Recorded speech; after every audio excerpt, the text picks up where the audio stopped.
Assalamualaikum warahmatullahi wabarakatuh. Selamat datang di channel Ngaji Rasa Budaya Leluhur. Saya Agus dan di sini saya akan menayangkan video dari seseorang yang hebat, yang akan memberikan pembelajaran tentang pengenalan filosofi aksara Jawa Hono Coroko.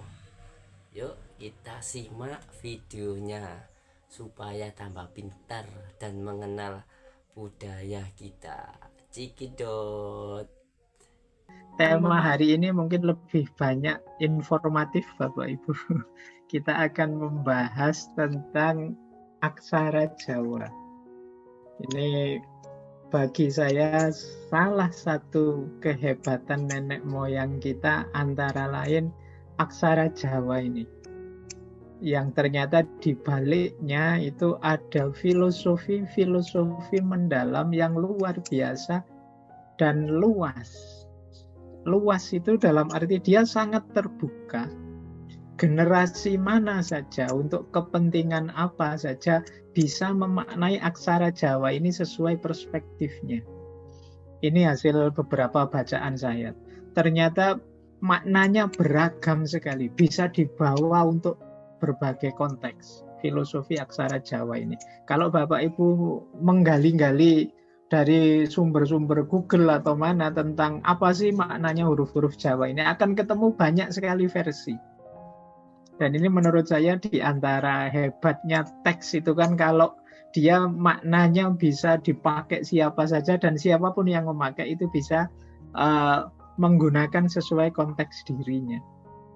Nah, baik, siang hari ini kita coba belajar ini ya sebentar. Mungkin Bapak Ibu yang Jawa atau yang pernah sekolah di Jawa itu dulu di antara pelajaran yang membuat trauma itu kan pelajaran bahasa Jawa ini, yang ada nulis huruf Jawanya ini. Tapi ini kalau hilang eman-eman, karena ini khazanah luar biasa kita. Jarang orang hari ini bisa nulis Jawa lancar dengan segala atributnya. Ini semoga nanti, makanya siang hari ini saya titipkan, semoga nanti anak-anak kita, adik-adik kita, monggo kita kenalkanlah paling tidak bahwa kita punya khazanah yang luar biasa semacam ini. Baik, saya mulai dari sini nggih. Nanti Hono Corokonya yang detailnya Bapak Ibu insya Allah sudah tahu. Ini sebelum yang huruf Jawa yang kita kenal sekarang, itu sebenarnya peradaban nenek moyang kita secara kronologis itu punya sejarah aksaranya sendiri. Jadi yang paling kuno yang dikenal kita itu dulu pakai huruf Brahmi namanya. Ini dari India. Ini juga huruf ala India kuno. Nah, di beberapa prasasti huruf ini dipakai. Nah, itu yang saya contohkan gambar, ada kayak gambar sate, kayak gambar PLN, kayak gambar apa, itu gaya huruf Brahmi. Gaya huruf, kalau di prasasti-prasasti kalau ada yang semacam itu khas Brahmi. Kemudian berkembang sekitar abad ke-6, abad ke-8, era kerajaan-kerajaan kuno, nanti ada aksara Palawa. Aksara Palawa ini sama sebenarnya, asal-usulnya dari India. Di India itu ada satu dinasti di India Selatan namanya dinasti Palawa. Orang dari dinasti Palawa ini agamanya Jainisme. Nah, ini hurufnya ini huruf Palawa. Mungkin di banyak prasasti juga yang Jawa kuno itu gambarnya huruf Palawa. Kalau Bapak Ibu main ke candi-candi itu biasanya kalau itu tulisan pakai huruf Palawa ini. Yang tidak ngerti bayangannya ini ornamen saja, kayak gambar-gambar di candi, kayak hiasannya kayak gambar daun, gambar. Tapi sebenarnya itu huruf, bisa dibaca. Itu namanya huruf Palawa. Nah, belakangan sekitar abad ke-8 sampai 15 dikenal huruf Kawi. Huruf Kawi ini modifikasi khas Jawa sebenarnya dari huruf Palawa. Makanya ada yang menyebut istilahnya ya Palawa yang Kawi. Ini bahasa Sanskerta aslinya, kita mengenalnya bahasa Sanskerta lama, huruf Kawi. Kawi itu dari bahasa India kavi, artinya pujangga. Jadi ini sejarahnya Bapak Ibu, aksara Jawa itu, kalau ini historisnya, kronologisnya. Nah, yang sulit sejarah hadirnya aksara Jawa itu sendiri ya.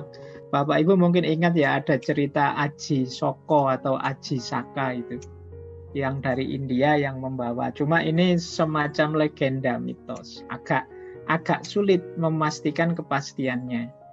Jadi tentang Aji Saka yang dari India, atau kalau India zaman itu menyebutnya Jambu Dwipa, dari suku Saka. Makanya Aji Saka itu bukan nama sebenarnya. Aji Saka itu raja dari Saka.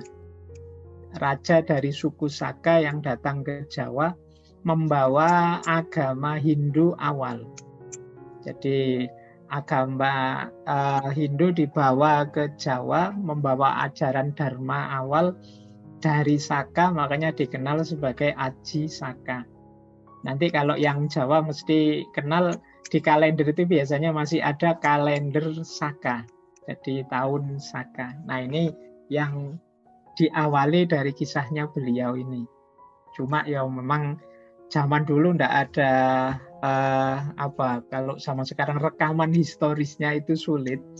Jadi orang ngertinya ya dari mulut ke mulut, secara legenda saja. Cerita-cerita dari mulut ke mulut. Banyak sekali saya membaca simbol-simbol, alegori-alegori dalam cerita Aji Saka itu. Misalnya di Jawa zaman itu yang menguasai raja namanya Dewoto Cengkar yang suka makan rakyatnya sendiri, sehingga terus dikalahkan oleh Aji Soko. Cara mengalahkannya unik. Aji Soko menggelar surbannya, terus Dewata Cengkar disuruh memegang surban itu, pokoknya dia minta dihadiahi tanah seluas surban itu, baru dia mau dimakan oleh Dewata Cengkar. Nah ini mungkin bahasa saya semacam simbolisme. Ada mungkin semacam perdebatan, diskusi, makanya dia membuka surban itu mungkin adu pikiran. Jadi dan Dewata Cengkar, raja yang berkuasa di sana itu diminta diskusi, mungkin ada perdebatan panjang di situ yang akhirnya Dewata Cengkar kalah. Meskipun nanti simbolnya ya simbol dia masuk ke laut, kemudian akhirnya Aji Soko yang jadi raja. Nah baik, ini cerita, dan Aji Soko inilah nanti yang membawa aksara Jawa dari India. Nah, kerajaannya saat itu kalau di naskah-naskah disebutnya Medang Kamulan. Tapi ini Medang Kamulan yang agak legenda, bukan Medang Kamulan yang ada di sejarah.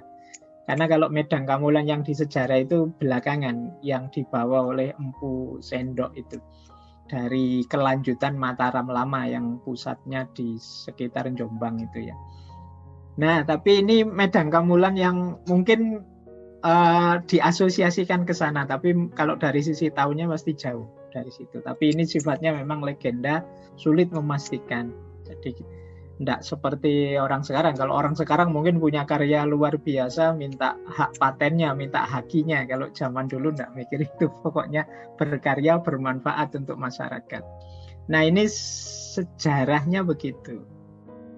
Nah sekarang kita masuk ke filosofinya. Tapi sebelum ke filosofi, ada beberapa yang ingin saya catat dulu ya, mungkin nambah perspektif sedikit untuk Bapak Ibu. Ini nanti kita ambil filosofi seperti saya bilang tadi, naskah teks Honocoroko itu kaya makna. Jadi kalimatnya ya hanya itu, kata-katanya hanya itu, tapi maknanya bisa sangat luas. Nah, kalau orang Jawa menyebutnya sistem otak-atik gathuk. Kita sering sinis dengan istilah ini. Padahal otak-atik gathuk itu kalau versi Jawa ini semacam pemaknaan eksistensial. Jadi saya memaknai teks ini menyesuaikan dengan konteksku. Itu namanya otak-atik gathuk. Jadi otak-atik gathuk itu kan semacam menyesuaikan, mencocokkan. Ini sebenarnya ya kalau pakai bahasa ilmiah otak-atik Gatot itu kalau saya membaca Quran, saya seorang filsafat, Al-Quran saya pahami secara filosofis, itu sebenarnya ya otak-atik Gatot. Al-Quran saya pahami karena saya ahli sains, Al-Quran saya pahami secara saintifik, ini sebenarnya juga mencocok-cocokkan. Tapi memang kalau bahasa filsafat ini namanya pemahaman eksistensial. Jadi pemahaman eksistensial itu yang memahami sesuai konteksku yang memahami. Nah ini nanti biar tidak kaget kok bisa maknanya jadi banyak Pak Isyo. Memang manusia Jawa memaknai sesuai versinya. Nah nanti prinsip pemaknaannya kalau orang Jawa biasanya pakai atau kirotoboso. Kirotoboso itu biasanya setiap kata itu ada maknanya. Setiap kata, setiap suku kata sesuai bunyinya itu ada maknanya. Misalnya kerikil itu keri ing sikil misalnya. Itu setiap kata ada maknanya. Itu gaya kirotoboso namanya. Nah, kalau Bapak Ibu misalnya bilang abu misalnya, A itu amanah, Bu itu budinya baik. Ini namanya kirotoboso. Jadi setiap kata diberikan maknanya. Ini kadang-kadang kalau dagelan kan dikasihkan gitu. Kalau humor itu biasanya pakai ini meskipun nanti singkatannya jadi lucu. Tapi di Jawa modelnya semacam ini. Jadi pemaknaan itu kadang-kadang mengikuti bunyi kata. Kesesuaian antara bunyinya dengan kondisi pembaca sehingga nanti dia memberikan maknanya. Nah, baik. Jadi ini nanti kalau ada yang tanya itu sistem pemaknaan seperti apa, ya memang di balik huruf Jawa itu kaya sekali dengan makna. Oke, saya lanjutkan. Nah, sekarang kita masuk ke filosofinya. Yang pertama, Hono Coroko itu kan diawali dari Ho. Hono Coroko, Doto Sowolo, Podo Joyonyo, Mogo Botongo. Diawali dengan Ho, diakhiri dengan Ngo. Ini sebenarnya gambaran hidupnya manusia. Manusia itu awalnya kalau dia masih muda itu biasanya masih ngoho. Ngoho itu masih agak tinggi, masih agak sombong, agak merasa besar, merasa penting. Kalau pengalamannya belum banyak, ilmunya belum banyak. Tapi kalau sudah semakin berumur, pengalamannya banyak, wawasannya banyak, ilmunya banyak, nanti dia mengo. Mengo itu terbuka atau mengeng. Mengeng itu mengeng itu semacam kalau bahasa hari ini pakai megen, jadi menahan diri. Dia sudah bisa menahan diri, hidup tidak hanya saat ini, tapi demi nanti hidup setelah hidup yang sekarang. Jadi sudah mengo dan mengeng, sudah terbuka dan mampu menahan diri. Tidak lagi tergoda oleh duniawi. Itu makanya diawali dengan ho, diakhiri dengan ngo. Jangan sampai kita berhenti di ho, tidak lanjut sampai ngo. Karena ya kalau kita berhenti di ho, itu kita berhenti di pikiran yang sempit, pengalaman yang tidak tambah. Nah ini, jadi filosofi pertama yang sering orang bilang tentang Hono Coroko ini diawali dari ho, diakhiri dengan ngo. Yang kedua, Hono Coroko itu urutannya 4 baris itu kan, dan setiap baris ada 5 aksara. Ini kalau di Jawa itu melambangkan filosofi namanya kiblat sekawan gangsal pancer, atau 4 kiblat 5 pusatnya. Jadi hidup ini segi 5, yang 4 ini kiblatnya, yang tengah ini namanya pancer. Pancer itu pusatnya. Kalau di Jawa kiblat sekawan gangsal pancer atau kiblat papat limo pancer itu simbolnya ketupat. Jadi ketupat itu kan sudutnya 4 dan 1 tengah-tengahnya. Nah, kiblat papat limo pancer itu sebenarnya simbol bahwa kemanapun dimanapun posisi kita, jangan lupa pancer yang tengah, Tuhan. Apakah kita di utara, di selatan, di barat, atau di timur, kita harus fokus pada pancer yang di tengah, dan itu Tuhan. Jadi fokusnya hidup itu harus Tuhan saja. Atau ada yang menafsirkan ini sebenarnya kiblat papat itu diri kita sendiri. Yang di dalam diri kita ada 4 nafsu. Yang pertama nafsu emosional. Jadi ini mungkin mudahnya nafsu amarah. Yang kedua nafsu memuaskan rasa lapar. Ini semacam bahimah. Bahimah kalau dalam tradisi sufisme itu makan, minum, itu fokusnya ke situ saja. Atau untuk memiliki sesuatu yang indah. Sesuatu yang indah itu ya mungkin kepemilikan, penaklukan, punya harta, punya dan lain sebagainya, itu kepemilikan. Dan yang terakhir termasuk kata tafsir ini, nafsu untuk memaksa diri. Itu juga bagi orang Jawa tidak elok. Jadi memaksa diri itu kan kita, mungkin Bapak Ibu belakangan punya wawasan banyak sekali, ilmu, kebenaran, kebaikan, terus dipaksakan semua untuk dirinya, itu juga disebut nafsu. Jadi ingin segera jadi wali, ingin segera jadi intelektual, ingin segera jadi presiden, ingin segera sampai memaksa diri. Itu termasuk nafsu. Nah, 4 nafsu ini yang paling mempengaruhi manusia. Untuk biar kita tidak disesatkan oleh 4 nafsu ini, jangan lupa pancer yang kelima, yaitu Tuhan. Jadi 4 baris, tapi setiap barisnya ada 5 huruf. Berarti di setiap baris nafsu kita, jangan lupa Tuhan.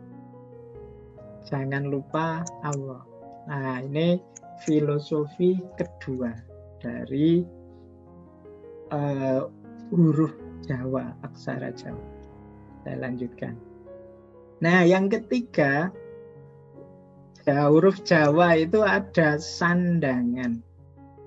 Sandangan itu ya dari huruf A, H, nanti dikasih sandangan taling, bunyinya jadi he. Ada taling tarung, bunyinya jadi ho, itu namanya sandangan. Nah, sandangan itu filosofinya, sebelum ke filosofinya, itu saya nyoba di bawah tulisan itu saya tulis namanya Mas Abu. Nah, kalau ditulis Jawanya seperti itu. Jadi itu Abu Marlo. Nah, itu ada layarnya. Layar itu yang bunyi R. Jadi itu kalau ditulis Jawa lebih simpel. Cuma kalau nulis nama saya agak panjang, agak rumit. Fahrudin Faiz agak rumit. Orang Jawa nggak kenal F, itu adanya P. Jadi okay. Jadi itu ada sandangannya. Yang itu kan bo. Ho sama bo. Kalau ho tetap A. Abu. Bo-nya dikasih suku. Ketika dikasih suku dia bunyinya U. Nah, kenapa sih kok pakai sandangan? Kalau kita huruf Latin kan tidak ada perangkat sandangan itu. Kalau U ya ditambahi huruf U, kalau A tambahi huruf A. Nah, ini untuk menyadarkan kita bahwa dalam hidup ini ada yang esensial, ada yang inti, ada yang pelengkap, ada yang tambahan. Jadi dalam hidup ini ada isi, ada wadah yang melengkapi. Jadi hidup ini tidak semuanya penting, ada yang penting, ada yang mendukung yang penting. Ini sebenarnya pelajaran tentang prioritas. Mana inti, mana aksiden, mana tempelan saja. Kita itu manusia yang hakiki apa, yang tempelan saja apa. Itu namanya sandangan. Nah, ada juga yang memaknai sandangan itu sebagai rambu-rambu. Jadi hidup ini ya perlu perangkat rambu-rambu. Biar kita tidak terjerumus, biar kita tidak tersesat. Jadi dalam hidup ini ternyata ya ndak cukup kita isi, kita perlu kelengkapan diri macam-macam. Kelengkapan diri itu ya ndak cukup kita misalnya fokus saja pada yang dalam-dalam, tapi kan kita juga perlu memelihara kesehatan kita juga perlu perhatian pada keluarga, anak istri dan lain sebagainya. Ini kan sebenarnya pelengkap, tapi ini penting biar isi yang intinya beres. Jadi makanya sandangan itu dia tidak bisa bunyi sendiri. Dia bisa bunyi kalau ada intinya, kalau ada hurufnya. Baik, ini filosofi yang ketiga. Ini sebelum ke makna Honochorokonya, ini secara umumnya, filosofi secara umum. Kemudian ada lagi pasangan. Kalau Bapak Ibu belajar aksara Jawa, yang pasangan itu ada huruf intinya, ada huruf ketika dia melengkapi huruf inti, namanya pasangan. Nah, di situ saya ada contoh, saya ambil kata-kata pitik wale. Nah, itu huruf W itu wo itu dia jadi pasangan. Dia tidak ditulis apa adanya, tapi digandengkan dengan huruf sebelumnya. Nah, maknanya pasangan, hidup itu saling berpasangan. Dan kalau kita sudah berpasangan, kita harus siap saling menyesuaikan. Makanya huruf ketika dia jadi pasangan, dia berubah dari aslinya. Meskipun bunyinya tetap. Jadi bunyinya itu di pitik wale itu bunyinya W ya tetap W. Tapi sekarang dia berubah. Dalam rangka apa? Menyesuaikan dengan huruf sebelumnya.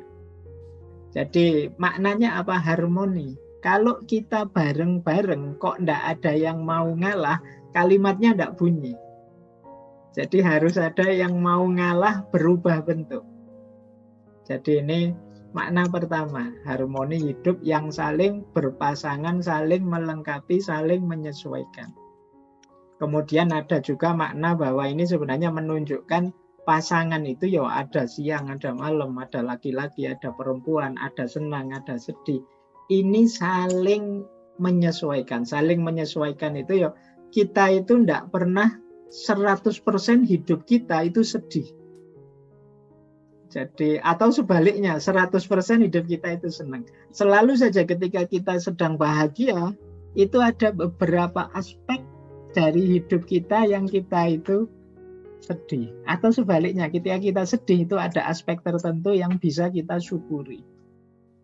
Nah ini makna dari pasangan.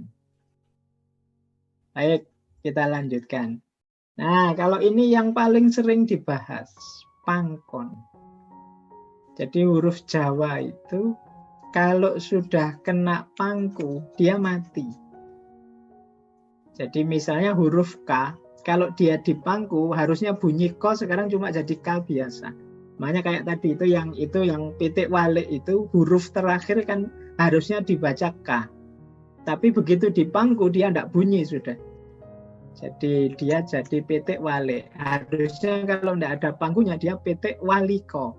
Tapi ketika di pangku dia jadi pitik wale. Sebenarnya ini filosofi yang banyak dijelaskan orang bahwa ya ada yang bilang orang Jawa itu kalau di pangku malah mati. Ini sebenarnya memperingatkan kita jangan lupa pujian, jabatan, kesuksesan, keberhasilan itu justru lebih sering menggelincirkan kita dari jalan kebaikan, kebenaran. Jadi malah bukan ujian yang sakit, yang sakit, yang sulit itu biasanya malah mengingatkan kita pada Tuhan. Justru ketika kita di pangku, sukses entah dalam bidang apa, itu kita lebih mudah mati kalau pakai filosofinya Jawa ini. Jadi ketika kita terlena, ketika kita terseret oleh kesuksesan kita lupa dengan banyaknya pujian pada kita, itu justru potensial membuat kita mati.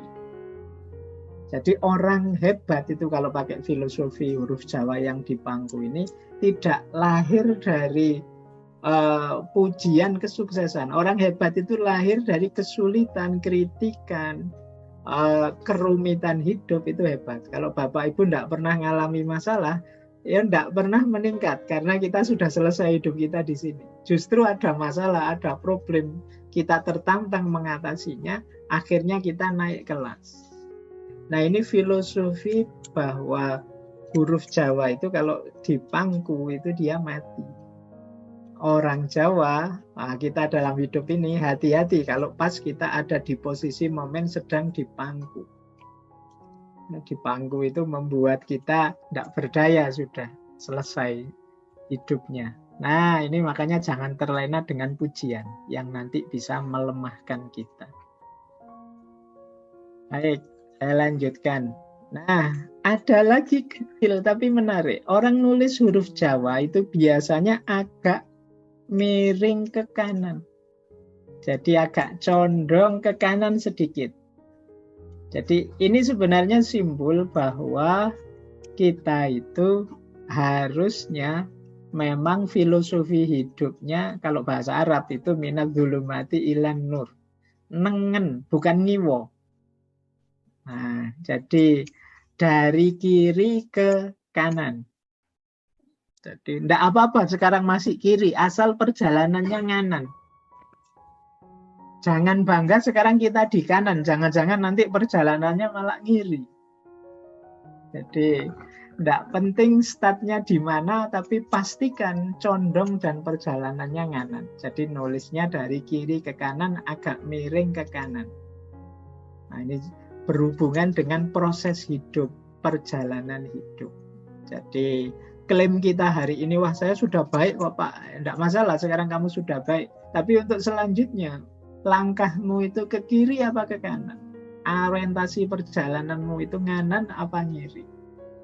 Nah, ini dari sisi cara menulisnya saja, di baliknya sudah ada makna-makna.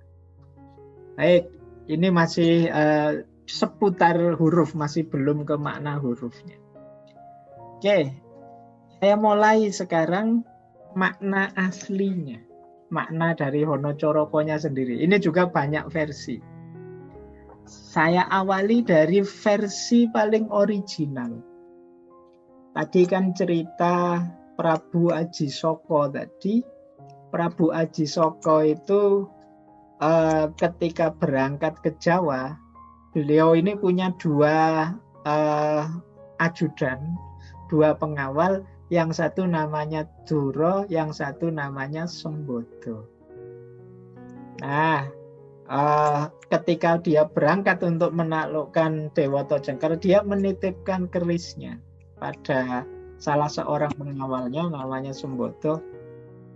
Kemudian dia sama Duro berangkat. Jadi pengawalnya ditinggal di satu tempat, disuruh menjaga pusakanya. Nah, kemudian dia dengan Duro berangkat menaklukkan Dewata Jengkar. Setelah itu dia pesannya pada Sembodo, ini pokoknya pusaka ini jangan diberikan siapapun kalau bukan saya yang ngambil. Nah, cuma Ajisoko ini lupa dengan pesannya ini. Jadi ketika sudah menang, sudah jadi raja, dia memerintahkan pengawalnya yang satunya untuk mengambil pusaka itu. Ketika pengawal yang satunya ini datang mengambil, ya yang dititipi tidak mau. Wong pesennya rajanya kalau bukan aku sendiri yang ngambil, jangan dikasih. Akhirnya ngeyel, yang satu kukuh bahwa aku diperintah ngambil, yang satu kukuh bahwa aku tidak boleh memberikan selain pada kalau raja sendiri yang ngambil, Ajisoko sendiri yang ngambil. Akhirnya terjadi perang, konflik, dan sama-sama kuatnya, sama-sama saktinya, sama-sama matinya pada akhirnya. Dua-duanya mati dan ya ceritanya Ajisoko kembali kemudian menyesal. Nah, kisah pertarungan dua pengawalnya itulah nanti yang jadi sumber lahirnya Honocoroko ini, huruf Jawa ini. Jadi Honocoroko itu makna literalnya ada utusan, ono coroko. Kemudian yang kedua, Doto Sowolo. Doto Sowolo itu saling bertengkar, saling berselisih. Jadi dua-duanya setia dengan rajanya, cuma karena konflik masing-masing keyakinannya sendiri akhirnya saling bertengkar. Dan podo joyonya itu sama saktinya, sama-sama kuatnya. Pada akhirnya mogo botongo itu mati bareng, mati bersama. Nah, ini makna literalnya. Sebenarnya makna yang pertama ini nanti rahasianya agak dalam, sehubungan dengan kepercayaan yang ada di Jawa saat itu. Tapi kita berhenti di sini dulu tentang literalnya ya. Jadi ada utusan saling bertengkar sama saktinya, kemudian mati bersama. Kita lanjutkan. Itu makna pertama. Makna kedua, ternyata ada yang memaknai Hono Coroko ini sebenarnya pelajaran tentang asal-usul hidup. Namanya Sangkan Paraning Dumadi. Ini pemaknaan seperti ini itu pernah dipakai dulu Presiden Soeharto. Sekitar tahun 90-an sebelum beliau jatuh. Ini beliau menjelaskan tafsirnya Hono Coroko versi Sangkan Paraning Dumadi. Jadi Hono Coroko itu ada utusan. Yang disebut utusan itu ya coroko itu. Coroko itu kependekan co-nya cipto atau pikiran, ro-nya itu rasa, ko-nya itu karso. Jadi pikiran, perasaan, dan kemauan. Jadi ada kenyataan hidup kita yang punya 3 komponen itu. Pikiran, rasa, dan kemauan. Doto Sowolo itu tidak pernah salah. Tidak mungkin salah kalau itu dikendalikan dengan orientasi ketuhanan. Nah, kalau kita mendayagunakan cipta, rasa, karsa ini, maka podo joyonyo mogo botongo. Kita sama-sama sukses dan sama-sama bareng-bareng. Kalau gagal ya gagal bareng-bareng. Nah, ini lahir dunia hidup kita itu lahir batinnya bisa sukses bareng-bareng atau mati bareng-bareng, tergantung kita bagaimana memanfaatkan cipta, rasa, dan karsa dalam hidup kita.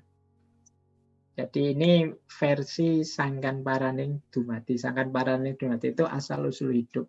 Jadi kita itu dari Allah nanti kembali lagi ke Allah. Apakah kita podo joyonyo atau mogo botongo? Apakah kita akan sukses atau gugur gagal karena tidak mampu memanfaatkan anugerah Tuhan yang sifatnya cipta, rasa, karsa ini. Nah, ini versi makna yang kedua. Versi makna yang ketiga, Hono Coroko itu ada yang memaknai sebenarnya ini pelajaran untuk nerimo ing pandu. Menerima apapun ketetapannya Allah. Jadi Hono Coroko itu ada utusan sama kayak tadi, ada cipto, rasa, karso. Cuma Doto Sowolo ini artinya kita tidak mungkin menolak ketetapan atau takdir dari Allah. Jadi maka Allah memberi kita macam-macam anugerah tadi, cipto, rasa, karso, doto sowolo. Kita tidak akan bisa nolak. Nah, terus kalau kita menerima apapun yang diberikan oleh Allah, podo joyonyo, kita akan sukses lahir dan batin. Dan kalau kita sukses lahir dan batin, pada akhirnya mogo botongo. Kita akan kembali menghadap Tuhan, meleburkan unsur-unsur keduniawian kita, bergabung di ranah ilahiyah. Itu namanya mogo botong. Jadi makna ketiga dari versinya Hono Coroko ternyata bermakna nerimo ing pandu, menerima apapun ketetapan Allah. Kalau kita mampu seperti itu, kita jadi manusia yang bersyukur pada Tuhan dan akan podo joyonyo. Kalau sudah podo joyonyo, kita bisa bergabung di ranah ilahiyah mogo botong. Ini versi ketiga. Ada lagi versi keempat.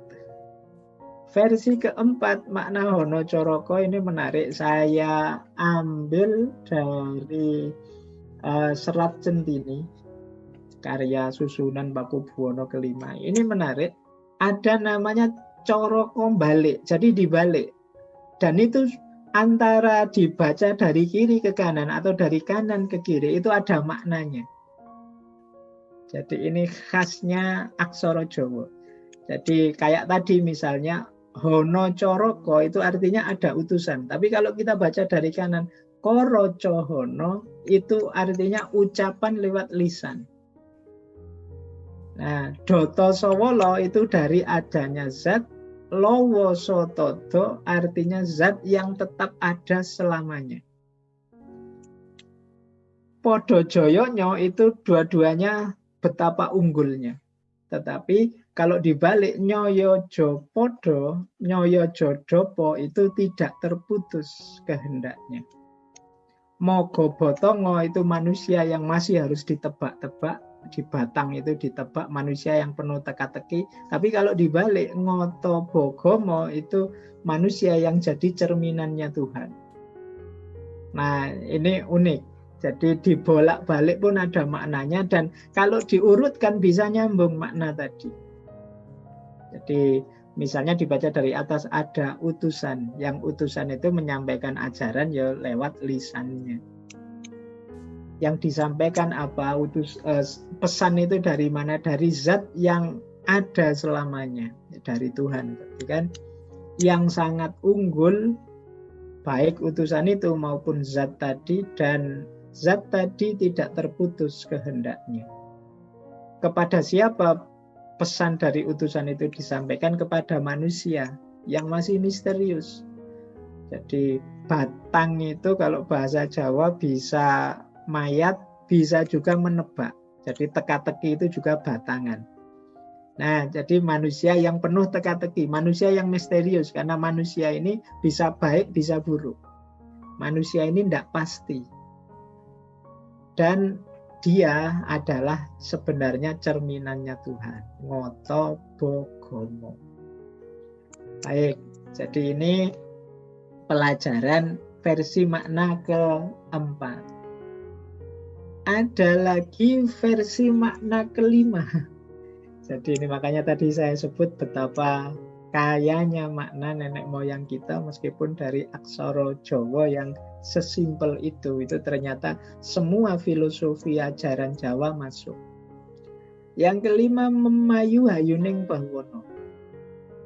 Nah, itu cara memaknainya agak berbeda. Hono Coroko sama, ada cipta, rasa, karso. Dan Doto Sowolo. Doto Sowolo itu daya tanggap manusia, daya tangkapnya, tingkat intelijensinya. Yang semua itu cipta, rasa, karso, dan daya tanggap itu podo joyonya. Podo joyonya itu sama-sama diarahkan untuk keberhasilan. Keberhasilan dalam hal apa? Mogo botongo. Mogo botongo diartikan memayu gatining batang. Memayu gatining batang itu memperindah kondisi batang. Batang itu mayat. Di situ mayat itu simbol dunia materi, hal-hal duniawi. Dunia materi itu kan seperti mayat, dia mudah rusak. Nah, kehadiran manusia itu mogo botongo dalam rangka memperindah gatining batang, memperindah dunia sebenarnya yang dimaksud.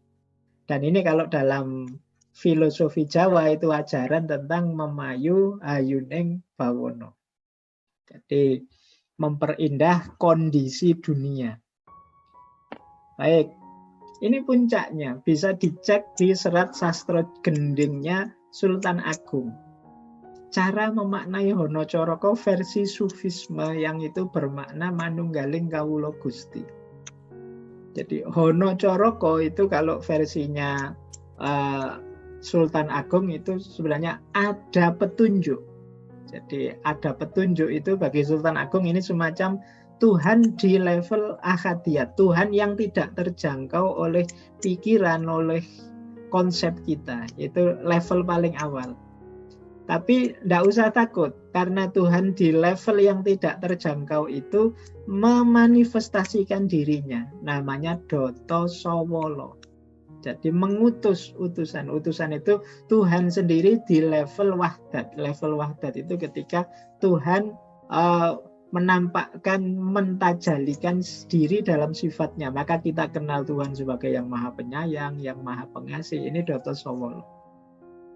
Nah, dan podo joyonyo, baik yang menunjuk maupun yang ditunjuk, wong itu sama-sama hakikat ketuhanan, ya sama-sama kuatnya. Nah, pada akhirnya mogo botong, tajali Tuhan yang sejati itu ada di level sir dalam diri manusia. Jadi mogo botongo itu ya manifestasi ilahiyah di level dirinya manusia, menjadi nyata keadaan sir yang sejati. Manusia jangan lupa hakikat dirinya yang ketuhanan. Nah, ini Hono Coroko, Doto Sowolo, Podo Joyonyo, Mogo Botongo, versi Manunggaling Kawula Gusti. Baik, nah saya kembali ke sini tadi Bapak Ibu, makna literalnya ada satu lagi pemaknaan Hono Coroko ini dalam aspek mungkin bisa kita kontekstualkan hari ini secara literal. Tadi kan saya ceritakan itu ada dua utusan, Duro sama Sembodo. Masing-masing kukuh pada keyakinannya sendiri. Karena memang kalau kita pikir dua-duanya kan benar, wong yang satu memang dipeseni, keris ini jangan dikasihkan siapapun sebelum saya yang ngambil. Yang satu memang diutus sendiri oleh raja untuk mengambil itu. Ini kan kalau dari sisi isi keyakinan, dua-duanya sama-sama benar. Nah, kok terus berebut kebenaran, akhirnya konflik, sama-sama mati, wong sama-sama sakti, sama-sama benar. Ini sebenarnya semacam sindiran.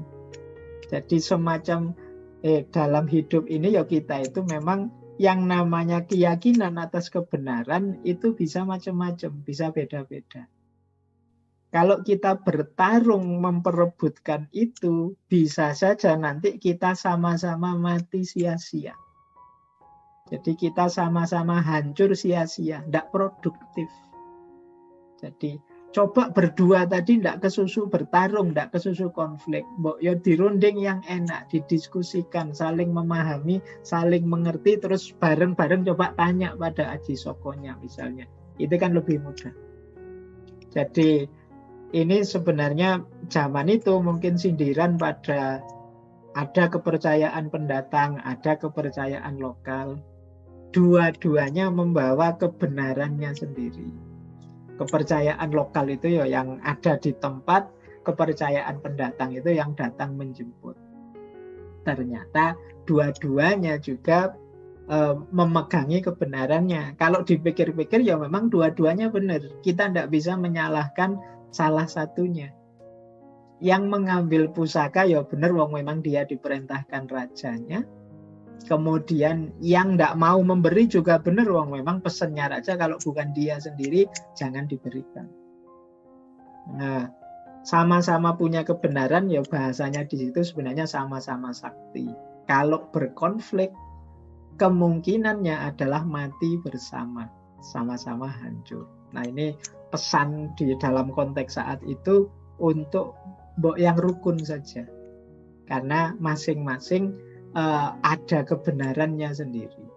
Tidak harus berkonflik. Nah, itu pesan dibalik kalimat literal Hono Coroko, Doto Sowolo, Podo Joyonyo, dan Mogo Botongo. Sekian, terima kasih dari video tadi. Semoga ada manfaatnya.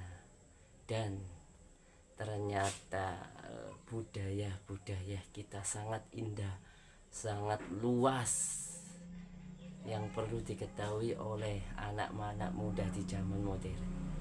Jangan lupakan budaya, jangan lupakan leluhur kita. Sekian, terima kasih. Kalau suka video tadi, subscribe, like, and share. Kalau nggak suka, skip ya. Sekian, terima kasih. Wassalamualaikum warahmatullahi wabarakatuh.